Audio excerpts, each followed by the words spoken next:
mais Deus fortalece você na sua necessidade. Amém. Essa é a crise de todo profeta, essa é a crise de todo intercessor. Deus, eu oro e para ela o Senhor responde instantaneamente. Mas a mesma dívida, a mesma guerra, a mesma luta, o mesmo papel, a mesma drive license, o mesmo documento de imigração, a mesma enfermidade que o Senhor me usou para curar ela, a mim o Senhor não cura. Essa é a crise de todo adorador, de todo intercessor. Eu quero orar essa manhã com você, pedindo que o Espírito do Senhor ative uma memória espiritual. É uma oração que ativa um código espiritual que Deus deu para cada um de nós. Esse código é diferente para o João, para Maria, para o Pedro, para o Tiago, porque quando nós ainda não éramos nenhuma substância sem forma e vazia, sendo entretecido, sendo bordado no ventre da nossa mãe, nós não estávamos sendo fecundados no útero, mas nós já existíamos em Cristo Jesus. Nós já existimos em Deus na eternidade passada. Em algum momento nós já estávamos ali diante do rosto de Deus, adorando a Ele. Jesus, na sua vida de oração diária e nos altares de intercessão que Jesus levantava especificamente num local chamado Getsêmani, várias vezes ele se reuniu com seus íntimos ali para adorar ao Senhor, para abrir os céus, até que a escada de Jacó se estabelecesse no meio deles. Jesus, ele tinha essa experiência e ele sabia que os apóstolos precisavam ter essa experiência de uma memória espiritual ser ativada através de uma vida de adoração, de intercessão, de louvor. Essa manhã eu quero pedir que Deus ative a tua memória espiritual. Porque quando você começa a ser embriagado, visitado, envolvido pelo ministério do Espírito Santo, nosso amigo, conselheiro, Paracletos, aquele que vem para estar junto conosco, esse DNA espiritual ele é ativado. Esse DNA que está ligado com o que Deus sonhou para você ser aqui na terra. O que Deus planejou para você realizar aqui na terra. Não só ministerialmente, mas também ministerialmente. Não só financeiramente na tua área de trabalho, na tua profissão, mas também financeiramente na tua área de trabalho, na tua profissão, mas também na área de família. Pessoas são curadas, pessoas são redirecionadas na sua identidade e no seu destino, ou seja, elas se encontram em Deus e elas descobrem pelo Espírito uma identidade, um destino que Deus vocacionou a elas lá na eternidade passada.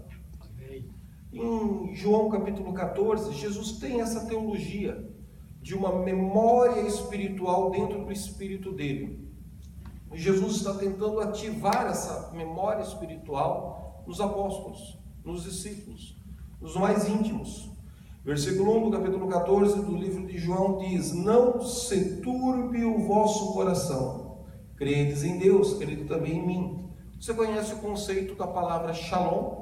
Você já ouviu algum estudo bíblico sobre shalom? E você olha nos olhos do irmão que está do seu lado e dê para ele shalom. Diga assim: shalom uvraha. A paz do Senhor seja impetrada dentro de você essa manhã. O oposto do shalom é turbar. Turbação é antítese do shalom. Shalom é a paz. O que é turbar? É tirar a paz. É o oposto do shalom. Bom, Jesus está usando essa palavra na tradução da Bíblia que eu tenho aqui. Não se turbe, não tire o shalom. Diga para quem está ao seu lado: essa manhã você não vai perder o shalom.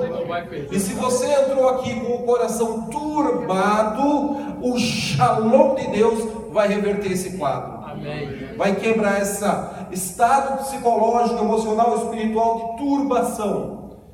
Crede em Deus, crede também em mim, porque na casa do meu pai há muitas moradas. Se não fosse assim, eu vos teria dito, pois eu vou preparar-vos lugar. E se eu for e vos preparar lugar, virei outra vez e vos levarei para mim mesmo, para que onde eu estiver, vós também estejais. O versículo 4 é a chave.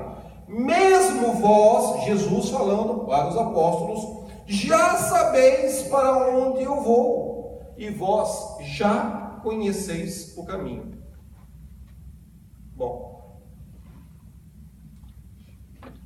os apóstolos vão fazer as perguntas seguintes no texto, porque deu um tilt na cabeça deles. Eles estavam vivendo uma espiritualidade da alma, eles estavam experimentando uma espiritualidade da religião, eles estavam vivendo uma espiritualidade, estavam tentando tocar em coisas sobrenaturais e eternos com o raciocínio da mente.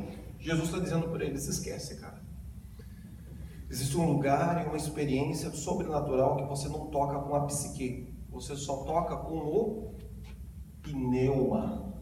Você não toca com a tua alma, você toca com o teu espírito recriado a partir de uma experiência de fé em Cristo Jesus. O Espírito de Deus se movendo no nosso espírito com gemidos inexprimíveis.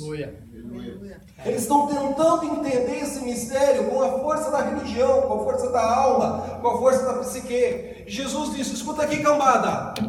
E eu digo mais, eu estou indo na frente preparar o lugar, mas todos vocês aqui já conhecem o caminho. Será que eles já morreram e já reencarnaram muitas vezes? Porque essa é a proposta que o kardecismo dá para interpretar esse texto. Com certeza não. Ao homem é dado uma só vez morrer e segue-se imediatamente o juízo. Não é sobre essa perspectiva que Jesus está dizendo que eles conhecem o caminho. Mas como é que eles conhecem o caminho? Disse-lhe, pois, Tomé. Você tem que ter um corajoso para perguntar o que todo mundo quer perguntar, né? Senhor, nós não sabemos para onde vais, como podemos conhecer o caminho? Disse-lhe Jesus: eu sou o caminho, a verdade e a vida. Ninguém vem ao Pai a não ser por mim. Se vós me conhecesseis a mim, também conhecereis o meu Pai. E já desde agora o conheceis e já o tendes visto. O texto segue, ele vai falar que quem vê a mim vê ao Pai. Daqui a pouco eles vão pedir para Jesus revelar o Pai. E Jesus vai coçar a sobrancelha e vai dizer: rapaz, eu estou tanto tempo com vocês, vocês fazem uma pergunta boba dessa. Eu não estou dizendo para vocês que quem vê a mim está vendo ao Pai. Creia que eu estou em mim, creia que o Pai está em mim, nem que seja por causa dos milagres que eu realizo. Aí o texto continua com essa aplicação. Mas aqui é o suficiente para você entender que existem lugares e ambientes espirituais de comunhão com Deus. E existem diversos níveis ou frequências manifestas da glória de Deus. E que nós já nos movemos nesses lugares. Nós já tocamos nesses ambientes. Tanto na eternidade passada, antes de virmos para o útero, para o ventre da nossa mãe, quanto nas nossas experiências de adoração, de intercessão, de sonho, de arrebatamento, de êxtase, de visitação de Deus. Em Romanos, capítulo 8, verso 26, Paulo vai jogar um pouquinho de luz sobre isso. Da mesma forma, também, o Espírito Santo, ele nos ajuda em nossas fraquezas. Sabe o que significa essa palavra fraqueza no original grego? Diga para quem está do seu lado: incapacidade de gerar resultados. Diga comigo: o Espírito Santo nos ajuda na minha limitação, na minha incapacidade de gerar resultados. Diga: Espírito Santo, essa manhã eu me rendo para que o teu poder se aperfeiçoe nos meus medos, dúvidas, fraquezas, incredulidades, na minha incapacidade de encontrar um cliente, de vender um produto, de comprar um produto, de prestar um serviço, de navegar na internet, de controlar o Windows, de vencer o trânsito e o engarrafamento, de ler ou interpretar o GPS nessa cidade. Eu não sei qual é o teu medo, eu não sei qual é a tua limitação, eu não sei qual é a tua incapacidade de gerar resultados, eu não sei qual é a tua fraqueza, seja uma fraqueza da carne, da moralidade, do espírito, ou seja uma fraqueza da tua rotina de trabalho, da tua rotina de sobrevivência nesse país. Mas eu sei que o Espírito do Senhor vai te pegar essa manhã. Aleluia. Ele vai ativar uma memória espiritual que está aí dentro de você. Aleluia. Ele vai ativar uma saudade de quando você estava lá no céu, em algum momento da eternidade passada, contemplando o rosto de Yahvé, contemplando o rosto de Jeová, e você o adorava. E você não tinha um corpo que fica enfermo, doente, e naquela época você não tinha um corpo que fica cansado e quer dormir um pouco mais.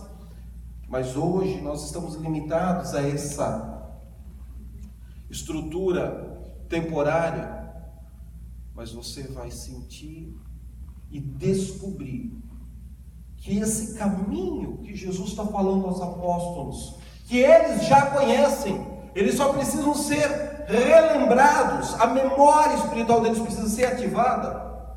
Esse caminho todos nós fazemos através da oração. Esse caminho todos nós trilhamos através da adoração. Esse caminho todos nós podemos reativar esta memória espiritual hoje, quando oramos em línguas 4, 5, 6, 7 horas ininterruptas. Quando colocamos um CD de louvor, adoração, estamos dirigindo 3, 4 horas. Em vez de ficar dirigindo 3, 4 horas falando mal dos outros, nós decidimos fazer essa viagem orando em línguas, orando em espírito, adorando a Deus. E ao longo dessas janelas, talvez você esteja orando por você, pelo outro, pela cidade, pela nação, por Trump que disparou o míssil, mas na paz da cidade, nós encontramos a nossa paz. Aleluia. Na perspectiva de orar pelo problema do outro, o nosso problema começa a ser resolvido. Na dimensão em que eu decido servir ao outro em amor, não usando os dons espirituais para mim me autoafirmar, mas usando os dons espirituais que estão conectados com a identidade e o destino que Deus sonhou, que Deus planejou para mim. Antes mesmo de eu estar na barriga da minha mãe, essa identidade, esse destino, eu começo a servir em amor dentro da igreja local. Parece que é uma coisa tão longe e distante.